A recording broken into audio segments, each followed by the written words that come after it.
Ambassador Kyle stood in the ruins of his homeworld's capital city, his once proud crystalline features now cracked and dulled like old glass.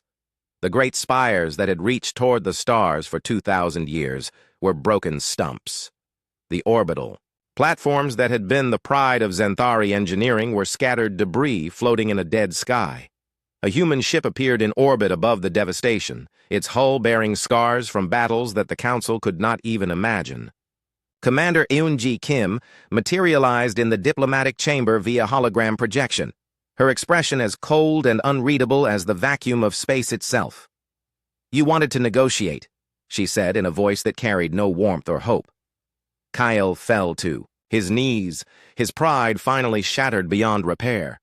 Around him, the few surviving Xanthari watched with hollow eyes as their greatest leader begged for mercy from the species they had exiled in fear and contempt. "We were wrong," Kale whispered, his voice cracking like his damaged crystal skin. "We see that now. We understand what we have lost. Help us, and we will give you anything. Technology, territory, resources, a permanent seat on the Council, complete control of our military forces." But Yunji did not show any emotion at the eye. Desperate offer. Behind her holographic image, other human figures appeared. Scientists, military officers, and analysts who had spent years studying the collapse of Council civilization with the detached interest of researchers observing a laboratory experiment. "You misunderstand our purpose here," Yunji said with calm finality. "We did not come to negotiate for your survival. We came to document your extinction." Fleet anthropologist Jun-Ho Lee stepped forward, his scanner already recording the ruins around them. "For our historical archives, future generations of humans should understand what happens to civilizations that mistake fear for wisdom." Truth hit Kale like a physical blow. Humanity had the power to save Council civilization. Their technology, their experience fighting Outer Rim horrors, their tactical brilliance. All of it could have turned the tide against the mechanical swarms and energy parasites that were consuming everything the Council had built. But 8 years of exile had changed humanity in ways that the Council was only now beginning to understand. The species that had once sought acceptance and partnership among the stars had become something colder and more pragmatic. They had learned that sentiment was a luxury that could not be afforded when survival was at stake. Dr. Yo-Jin Song transmitted the final analysis to what remained of the Council's emergency government. Her report was comprehensive and brutal in its honesty. Humanity could save approximately 60% of Council civilization, but only if the aliens accepted complete integration under human leadership. "Your technology must be replaced with ours," Yo-Jin explained to the horrified Council members who received her transmission. "Your military doctrine must be abandoned in favor of human tactical methods. Your political systems must be restructured to prioritize adaptation over stability. Your entire way of thinking about galactic civilization must change." Integration meant acknowledging that everything the Council had believed about proper governance was wrong. It meant admitting that the chaotic human approach to problem-solving was superior to millennia of carefully planned development. It meant accepting that the species they had branded as dangerous barbarians had been right about the true nature of the galaxy. The Council's response was predictable. Emergency sessions filled with desperate debates about maintaining sovereignty and cultural identity even as their worlds burned around them. Political leaders who still believed that compromise and negotiation could solve problems that required immediate and decisive action. Admiral Chang-Min Kim gave the withdrawal order from his flagship as human fleets prepared to leave Council space for the second time. But this departure was different from the exile 8 years earlier. This time, humanity was leaving by choice, abandoning allies who had proven themselves unworthy of salvation. "Deploy the warning beacons," Chang-Min commanded as his ships moved toward the jump points that led back to human territory. "Mark all infected systems as permanent quarantine zones." The beacons would broadcast a simple message in every known language, a warning that would serve as both practical advice and historical judgment on the species that had chosen pride over survival. "This space contains entities hostile to technological civilization. Approach at your own risk. Warning provided by the Human Alliance." Additional note: Local species chose political stability over adaptive response when offered integration, assistance. Results speak for themselves. Captain Hyojin Choi watched from the observation deck of her transport ship as the last human civilians evacuated from Council territory. These were the families of diplomats, traders, and researchers who had remained behind to help with refugee efforts. Now, even those humanitarian missions were ending. The evacuation ships carried more than just human personnel. They also transported the few alien scientists and military officers who had been willing to accept human methods and integrate completely into human civilization. These refugees would become citizens of the Human Alliance, but only after proving their commitment to adaptive thinking over traditional doctrine. Dr. Sung-Ho Park documented the final phase of Council collapse from his mobile research station. The mechanical swarms had consumed the industrial cores of 12 major systems.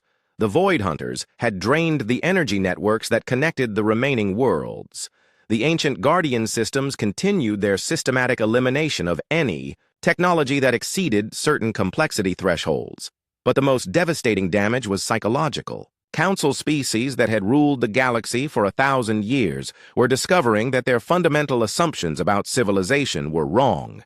Safety did not come from avoiding risk, but from preparing for it. Strength did not come from maintaining order, but from adapting to chaos. Some alien leaders were still trying to negotiate with the mechanical swarms as if they were an invading army that could be reasoned with. Others attempted to hide their remaining technology to avoid detection by the Guardian systems. A few even tried to surrender to the Void Hunters, not understanding that energy parasites had no concept of mercy or alliance. Communications Officer Taejun Lee monitored the final transmissions from Council space as human ships crossed into the safety of human-controlled territory. The messages told a story of complete civilizational breakdown, as species that had cooperated for centuries turned on each other in desperate competition for dwindling resources. The Korthani were blaming the Zenthari for provoking the crisis through their rigid leadership. The hegemony accused the Trade Federation of hiding resources that could have funded better defenses. Smaller species were abandoning their homeworlds to become refugees in the territories of former allies who no longer had room or resources to help them. Admiral Chang Min received the final communication from Ambassador Kael as human fleets reached the edge of the quarantine zone. The Zenthari leader's message was brief and contained no threats or accusations. Just a simple admission that would serve as the Council's epitaph. We understand now that we destroyed ourselves. The threats you warned us about were real, but we were too proud to listen, too afraid of change to adapt when adaptation was necessary. We exiled the only species capable of teaching us survival because we could not accept that our way was not the only way. The message ended with a request that human historians remember the Council fairly, not as evil beings who deserved destruction, but as a civilization that had achieved greatness within the limits of their understanding and had been destroyed by their inability to grow beyond those limits when growth became necessary for survival. 50 years later, Captain Hyojin Choi stood on the observation deck of the generation ship Indomitable II, now serving as the flagship of humanity's deep space exploration fleet. In the distance, new signals had been detected from the region that had once been Council territory. Something had survived the Great Collapse.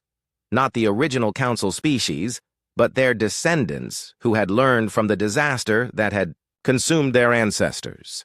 These new civilizations had spent decades studying human methods and had finally developed their own versions of adaptive technology and flexible thinking.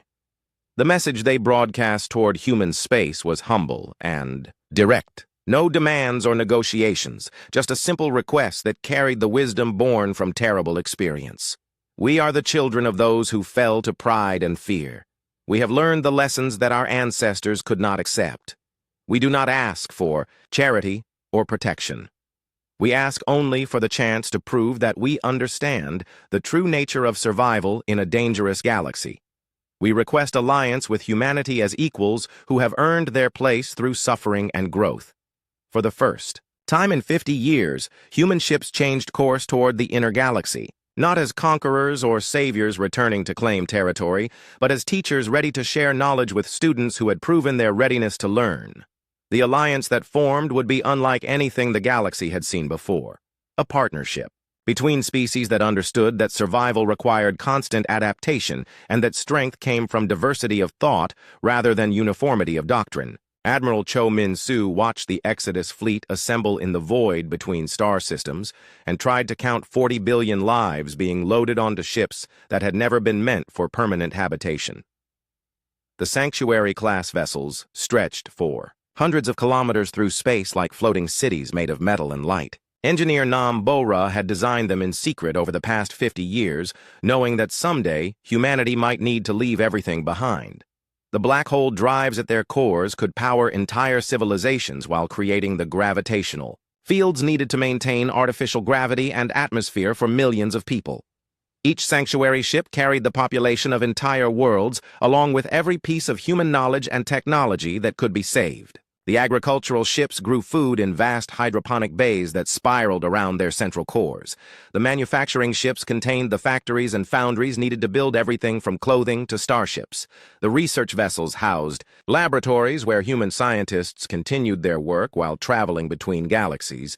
Commander Kim Tae-won stood on the bridge of the lead ship and coordinated the massive evacuation through quantum communicators that linked every human vessel across hundreds of light years. His displays showed the progress of the withdrawal as 40,000 ships gathered refugees from every human colony in the galaxy. The colonies on Kepler Prime had been evacuated in 3 days with every human civilian loaded onto transport ships, while the planetary defense forces held off council fleets that tried to prevent their departure. The research stations orbiting Vega had been dismantled and moved onto the sanctuary ships, along with every scientist and engineer who worked there. The trading posts in the Centauri system had been abandoned after their human populations joined. The Exodus fleet Dr. Kang Jae-sung worked in his laboratory aboard the research vessel Horizon and studied the quantum field readings that his instruments had been collecting for the past month. The data showed something that terrified him more than the approaching alien threat. Reality itself was beginning to change as humans withdrew from their colonies and research stations. The quantum foam that existed at the foundation of space-time required constant stabilization to prevent it from collapsing back into primordial chaos. Most species never realized this because they lacked the unique neural patterns that allowed them to interact with quantum fields at the subconscious level. Humans were different, and their presence had been unconsciously maintaining the stability of local space-time wherever they lived. Every human colony had been an anchor point that kept reality stable in its local region. Every human research station had been a lighthouse that prevented the quantum foam from degenerating into randomness. The sudden removal of 40 billion human minds from their anchor points was creating cascade failures throughout the galactic. Quantum field network engineer Nam Bo-ra received Dr. Kang's report while she monitored the performance of the sanctuary ship's black hole drives. The drives were working perfectly, but the space around them was beginning to show signs of quantum instability. She realized that the ships themselves were becoming new anchor points as they carried their human populations through the void. Evacuation had revealed something that no one in the Council had understood about humanity's role in maintaining galactic civilization. Humans weren't just useful because of their technology and problem-solving abilities. They were essential because their very existence prevented the universe from falling apart. Admiral Cho Min-soo received reports from across the galaxy as Council. Species began to panic about the failures cascading through their infrastructure. The quantum communication network that connected every world had started experiencing random blackouts as human maintenance crews abandoned their posts. The gravitational stabilizers that prevented the galactic core from becoming a massive black hole were showing critical errors that only human engineers knew how to fix. The hyperspace lanes that allowed faster-than-light travel were becoming unstable as the human-designed navigation systems lost contact with their control stations. Trade ships were getting lost in hyperspace and emerging in random locations light years from their intended destinations.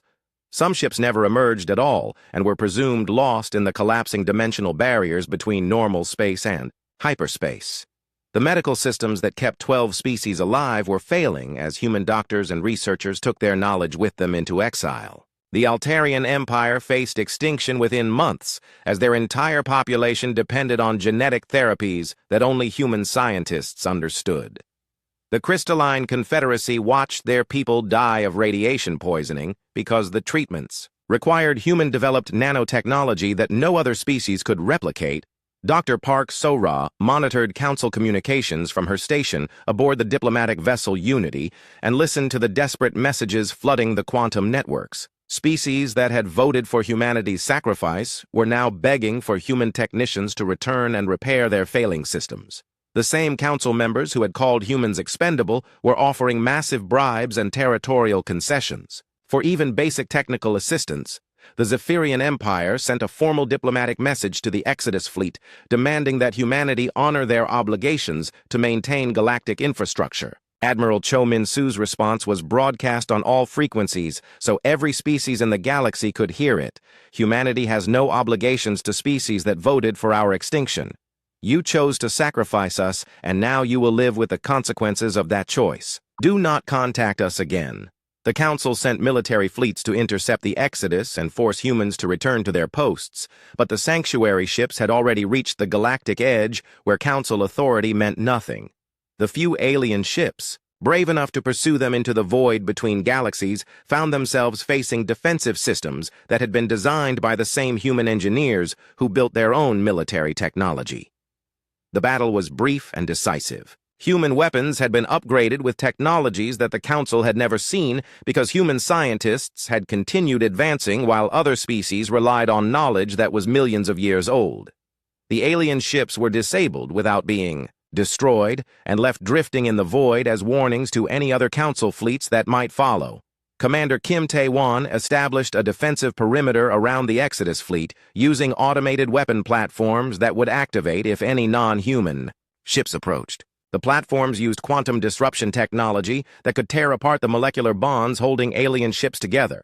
Any Council species that wanted to pursue humanity into exile would pay a price that would make them reconsider. The evacuation was completed 6 months after the Council vote, with every human civilian scientist, engineer, and military officer removed from galactic space. The empty colonies and research stations they left behind were like ghost towns that still hummed with automated systems that no other species knew how to operate or maintain.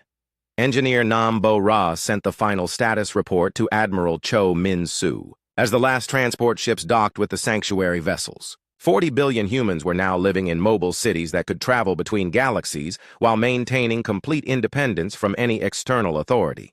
The black hole drives provided unlimited energy, and the closed-loop life support systems could sustain human civilization indefinitely. Dr. Kang Jae-sung completed his analysis of the quantum field data and delivered a report that explained why the galaxy was beginning to fall apart in humanity's absence. Human consciousness interacted with quantum fields in ways that stabilized reality at the fundamental level. Without human anchor points, the quantum foam was reverting to its natural state of chaos. The implications were staggering. Humanity wasn't just another species that happened to be good at building things and solving problems. They were living stabilizers that kept the universe from collapsing back into the primordial void from which it had emerged billions of years ago.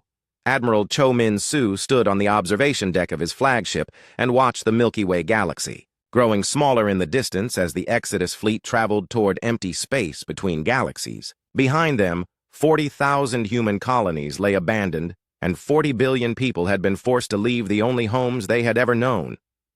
The Council had voted to sacrifice humanity to save themselves, but they had actually voted to destroy the only force capable of holding their universe together. Within months, they would understand the true magnitude of their mistake as reality itself began to unravel around them. The Exodus fleet disappeared into the cosmic void, carrying with them the knowledge, technology, and quantum stabilization effects that had kept galactic civilization functioning for 2 centuries. The aliens who had voted for humanity's sacrifice would soon discover that they had condemned themselves to watch their universe collapse into chaos. Ambassador Ryu Han-sol monitored the Council emergency broadcasts from his station deep in the void between galaxies and watched 846 civilizations discover that they had voted for their own extinction.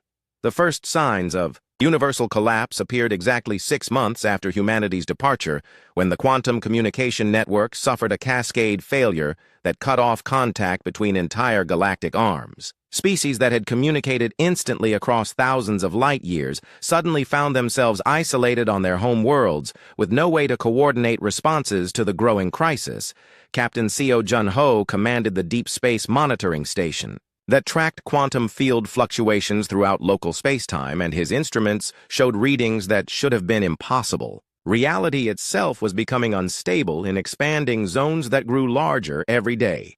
Stars were flickering out of existence, not because they had exhausted their fuel, but because the fundamental forces that held them together were failing. The gravity. Wells around massive objects were fluctuating randomly, causing planets to spiral into their suns or fly off into interstellar space. The electromagnetic fields that protected inhabited worlds from cosmic radiation were weakening and exposing billions of aliens to lethal doses of energy. The strong nuclear force that held atomic nuclei together was becoming unreliable and causing matter to decay into subatomic particles. Dr. Lim Ye-jin studied the quantum physics data from her laboratory aboard the research vessel Horizon and made calculations that confirmed humanity's worst fears about their role in maintaining universal stability. The human brain generated a unique pattern of quantum field interactions that created zones of enhanced reality stability wherever large human populations lived. The effect wasn't conscious or deliberate, but operated at the deepest level of quantum mechanics, where observation and consciousness influenced the behavior of fundamental particles. Human settlements had been reality anchor points that prevented the quantum foam from collapsing back into the primordial chaos that existed before the universe began. Without those anchor points, the fabric of spacetime was unraveling like a piece of cloth with its supporting threads removed. The process was accelerating as each failed region infected neighboring areas with quantum instability that spread like a cosmic disease, consuming everything in its path.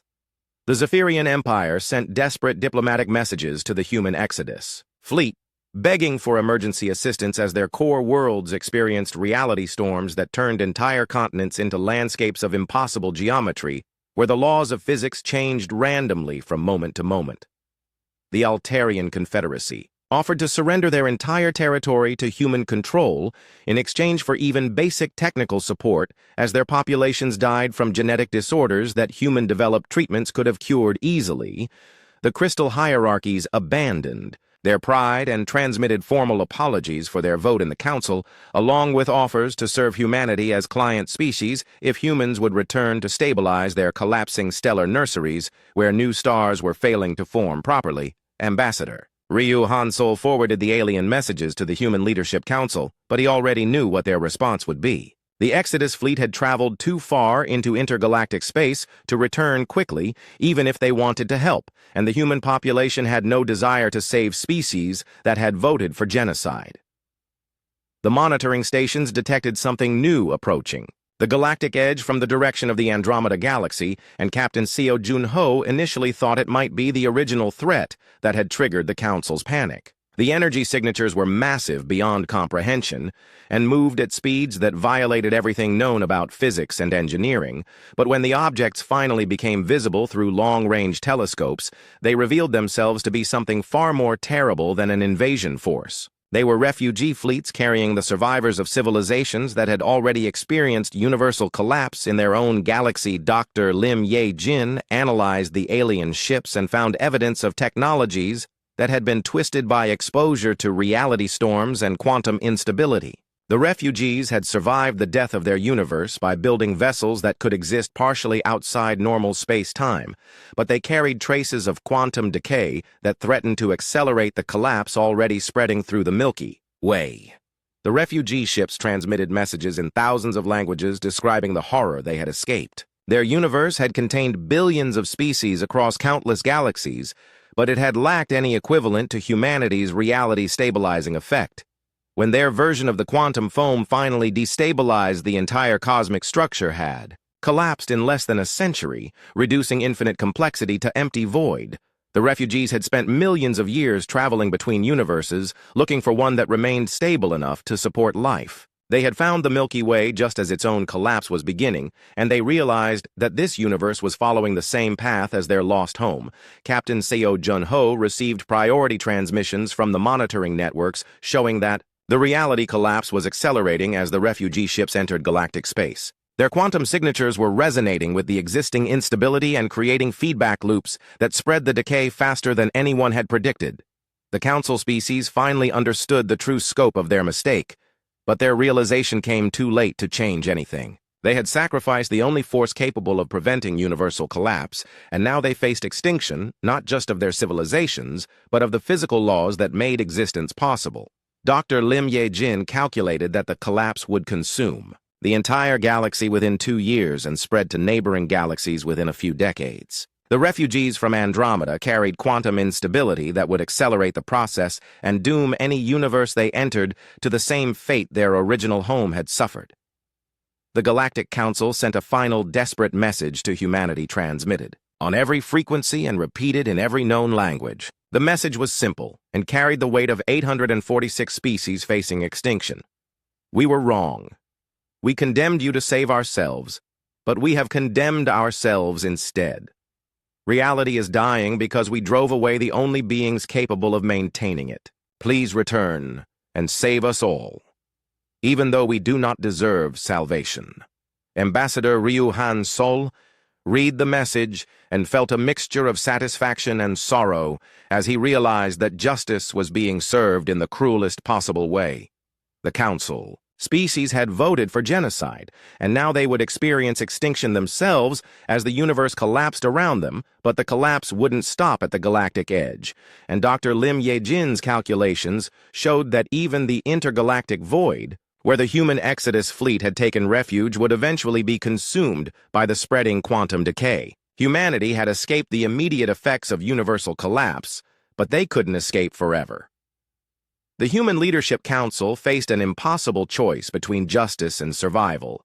They could let the galaxy die as punishment for the Council's betrayal, but doing so would ultimately doom humanity as well. When the collapse spread throughout the observable universe, Captain Seo Jun-ho detected new quantum signatures approaching from multiple directions as reality refugees from other collapsed universes began arriving in local space. Each refugee fleet carried traces of quantum instability that would accelerate the decay already consuming the Milky Way. The universe was dying because the Council had voted to sacrifice the only species capable of keeping it alive, and now everyone, including humanity, would pay the price for their decision. The refugees from dead universes were proof that this collapse had happened before and would happen again unless someone found a way to stop it. Dr. Lim Ye-jin made a discovery that offered a glimmer of hope in the growing darkness. Her analysis of human quantum field interactions showed that the reality stabilization effect could be artificially enhanced and extended across vast distances. If properly focused and coordinated, it might be possible for humanity to stabilize the entire universe from their position in intergalactic space. But doing so would require forgiveness for the species that had voted for genocide and cooperation with the same aliens who had tried to sacrifice 40 billion human lives. The choice would define humanity's future and determine whether the universe lived or died in the growing chaos of quantum collapse. President Bae Sung-min stood before the assembled leaders of the human Exodus fleet and studied the holographic display that showed entire star systems disappearing from the galaxy as reality collapsed into quantum chaos. The main command chamber of the flagship sanctuary stretched for several kilometers and contained representatives from every major human settlement ship in the fleet. 40 billion people looked to these leaders for guidance as they faced the most important decision in human history. General Oh Hye-jin commanded the military forces that protected the Exodus fleet, and her voice carried the anger of every human who had been forced to abandon their homes. She stood at the tactical display and pointed to the expanding zones of universal collapse that were consuming the galaxy. "Let them burn," she said, and her words echoed through the chamber. "For 2 centuries, we gave them everything and they repaid us with betrayal. They voted 846 to 1 to sacrifice our entire species. Now they face the consequences of their choice, and we should let justice take its course." Dr. Shin Woo-jin worked at the science station, and his calculations painted a terrifying picture of what would happen if the collapse continued unchecked. The quantum decay was spreading faster than light speed through dimensions that existed outside normal space-time and would eventually consume every universe in the observable cosmic structure. His voice was quiet, but every person in the chamber could hear the implications of his words. "If we let the galaxy die, the collapse will spread beyond our local cosmic group within 50 years. The quantum instability will consume every universe that contains matter and energy until nothing exists except empty void." The debate continued. For hours, as human leaders struggled with the choice between justice and survival. Some argued that humanity should return to save the galaxy because it was the right thing to do. Others insisted that the council species deserved extinction for their betrayal and that helping them would only encourage future genocidal decisions. President Bae Sung-min listened to every argument before making the decision that would determine humanity's future. "We will not return to save them," he announced, and his words were transmitted to every ship in the Exodus fleet. "The Council voted to sacrifice us, and we will honor their decision by remaining in exile. If they wish to survive, they must find another solution." The Council's response came within days, as massive fleets launched from every major alien homeworld and began the long journey toward the intergalactic void where humanity had taken refuge. The alien ships carried weapons that had been designed to fight the original extragalactic threat, but were now intended to force humanity's return through military conquest. General Oh Hae-jin watched the approaching fleets through long-range sensors and prepared the human defensive systems for battle. The alien ships outnumbered the human fleet by more than 1,000 to 1, but they were designed by species that relied on technologies that were millions of years old. Human engineering had continued to advance during the centuries of Council membership, and the Exodus fleet carried weapons that incorporated quantum manipulation technologies that no other species understood. The defensive platforms that protected the human ships could disrupt matter at the molecular level and create zones of altered physics that would tear alien vessels apart. Admiral Cho Min-soo took command of the human fleet as the alien armada approached, and his communications were broadcast to every Council ship in the attacking force. "You come as conquerors to drag us back to a galaxy that voted for our extinction. You will discover that humans are not as helpless as you believed when you decided to sacrifice us." The battle began when the alien vanguard entered the defensive perimeter around the human fleet and triggered the automated weapon systems that General Oh Hae-jin had deployed throughout the region. Quantum disruption fields tore through the alien ships like invisible blades that cut through their hulls and left them drifting in pieces. The Council fleets had brought their most advanced weapons and their best military commanders, but they found themselves facing an enemy that had evolved beyond their understanding. Human ships moved through folded space-time using technologies that made them appear to be in multiple locations simultaneously. The alien weapons fired at targets that weren't really there, while human counterattacks materialized from directions that violated the geometry of normal space. Council ships that had ruled the galaxy for millions of years were destroyed by human vessels that seemed to exist partially outside the regular dimensions of reality. Captain Seo Jun-ho commanded one of the human destroyer squadrons and watched alien fleets that had once seemed invincible become scattered debris floating in the cosmic void. The Council species had grown soft during their long dominance and had forgotten that warfare required constant innovation and adaptation. Human military doctrine had been shaped by centuries of fighting against impossible odds and finding ways to win through superior technology and tactics. The Exodus fleet had been designed from the beginning to be completely self-sufficient and capable of defending itself against any threat. The battle lasted only 6 hours before the surviving Council ships began retreating toward the galaxy they had come from. Thousands of alien vessels had been destroyed, while the human fleet suffered minimal casualties and no ship losses. But before the Council fleet retreated completely, they transmitted a final message that carried recordings from across the dying galaxy. The message showed entire worlds where reality had become so unstable that the laws of physics changed from moment to moment. Children were shown aging backwards into nothingness while their parents watched helplessly. Gravity flowed upward in rivers of liquid metal that defied every known law of science. Time moved in circles that trapped entire populations in eternal loops of the same few minutes repeated forever. The Zephyrian homeworld was displayed as a landscape where mathematics had become impossible and 2 + 2 sometimes equaled 5, while other times the concept of numbers had no meaning at all. The proud mantis-like beings that had called for humanity's sacrifice were now reduced to screaming primitives who could no longer understand their own language. Dr. Shin Woo-jin studied the recordings and confirmed what his calculations had predicted. The quantum collapse was accelerating and would consume the entire galaxy within months instead of years. The refugee fleets from dead universes were adding their own instability to the decay and creating a cascade effect that was spreading toward neighboring galaxies. President Bae Sung-min received reports from human monitoring stations showing that the collapse was beginning to affect the cosmic web that connected all galaxies in the local universe. If the decay reached critical mass, it would spread through the dark matter networks that held the entire cosmic structure together. The choice was no longer between justice and mercy, but between survival and extinction for every form of life in the observable universe.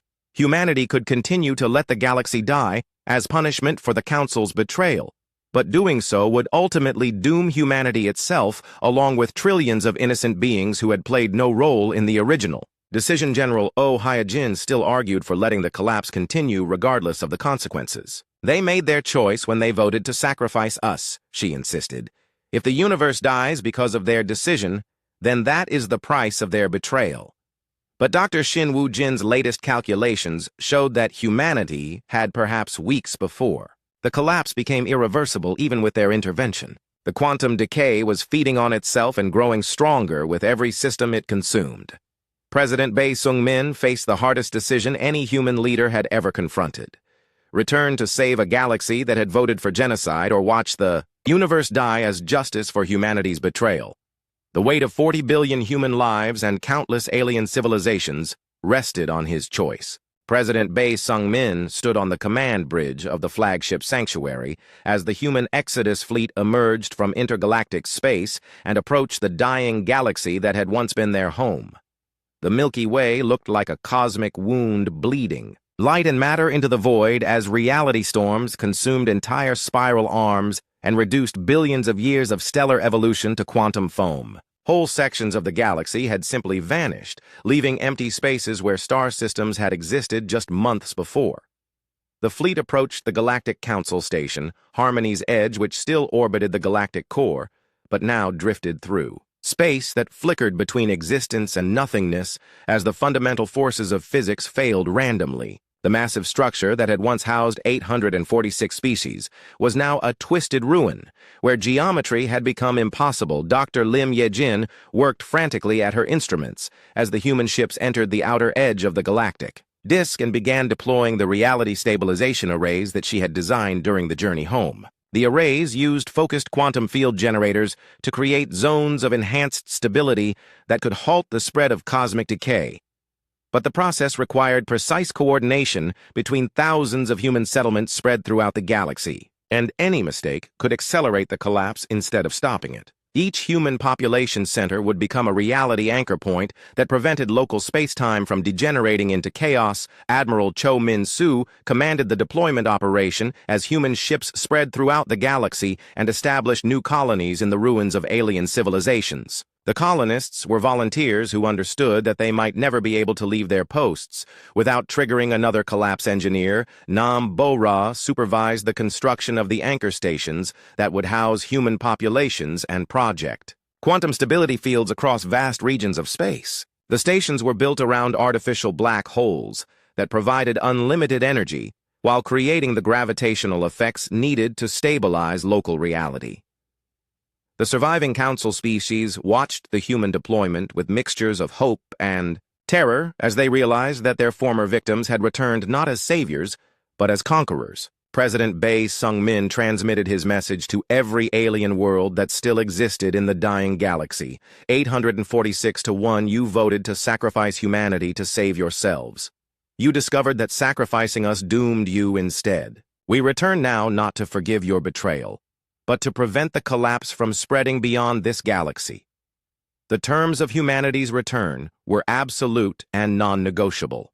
The Galactic Council was dissolved permanently and replaced by the human stewardship, which would govern all surviving species according to human law and human judgment.